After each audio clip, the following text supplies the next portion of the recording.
Bueno, el ciclo de Krebs es un equipo o circuito cerrado que va a reaccionar en 8 pasos.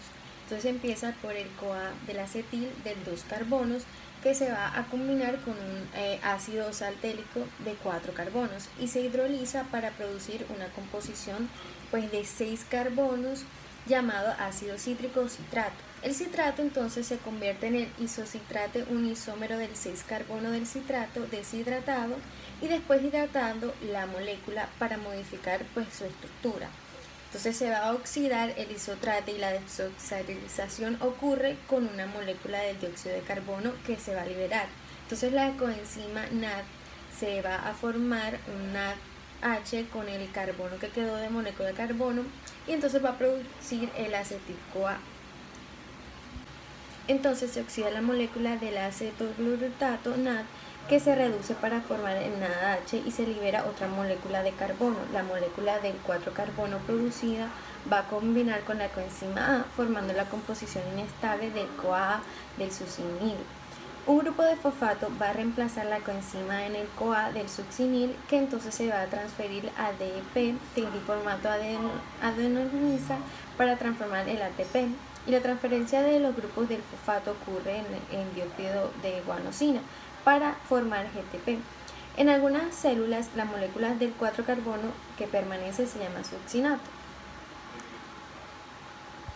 Entonces, del generador del ciclo de Krebs del succinato, pues el succinato se oxida para formar la molécula del 4 carbono llamada fumerate. Y entonces en la onda portadora de electrón, que es lo que vamos a decir ahorita, el nucleótido de adenina del fabril es reducida a FADH2 por la transferencia de 2 átomos de hidrógeno. Y el fumerate se convierte en la molécula del 4 carbono llamada malato por la adición de una molécula pues, de agua. Entonces el ácido oxalacético, el reactivo original, es generado por la oxidación del malato, la coenzima NAD. Entonces es reducida al NADH por la transferencia pues, de un átomo de hidrógeno.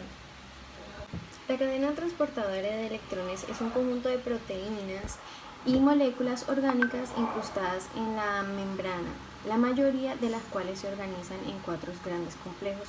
En procariontes, los componentes de la cadena de transportadores de electrones están en la membrana plasmática.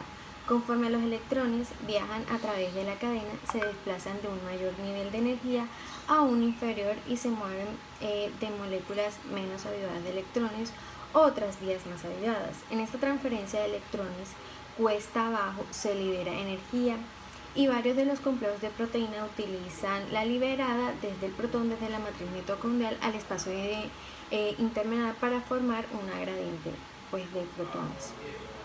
Entregada de electrones por NADH y FADH, los acarreadores de electrones, que son NADH y FADH, reducidos en otros pasos de la respiración celular, van a transferir estos electrones a las moléculas cercanas al inicio de la cadena de transporte.